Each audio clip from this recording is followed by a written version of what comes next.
fuck is he fucking doing?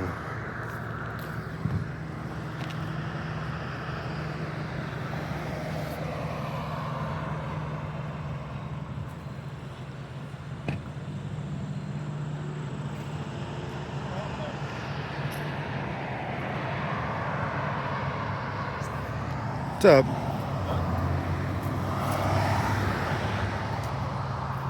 What's the matter? He's tearing that dude's shit up. Private property. Political sign too. That's illegal.